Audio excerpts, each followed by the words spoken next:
idan har ka iya kiyaye waɗannan abubuwa guda biyar to ka tabbata akan siffar da Allah ya tsara musulmi ya zama. Akwai tsarin da Allah yake son musulmi ya tabbata, akwai wannan tsari. Saboda haka da ka tashi sai aka samu kana da kaciya, ka samu maki. Sai aka samu baka bada suma a al'auranka kamar yadda annabi yake ya sa masahabbai kwana 40, kada kwanaki 40 su wuce baka aske al'auranka ba. Aka same ka nan ma ka samu maki. Taqlimul azfari sai aka samu kana cire kumba, wanda in ka dubi yanzu kumbar ma akwai na sayarwa, saya ake a dora har ma da gam da ake manna shi saboda shedanci. To idan aka samu kana cire kumba to ka samu maki. A samu hammacinka baka barin suma, ka samu maki. Sannan a samu kana rage gashin baki. Ai in ka dubi kafirai zaka ga mutum yakan bar gashin bakin yayi yawa yana murda shi.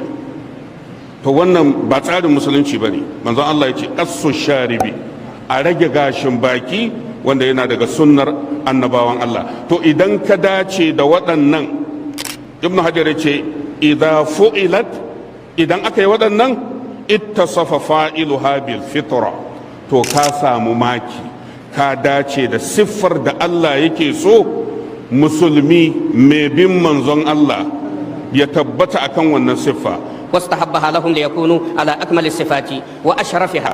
don mutumin da ya dace da wannan to babu shakka ya samu siffa mafi daraja, wanda ita ce da daddiyar sunna ta annabawan Allah.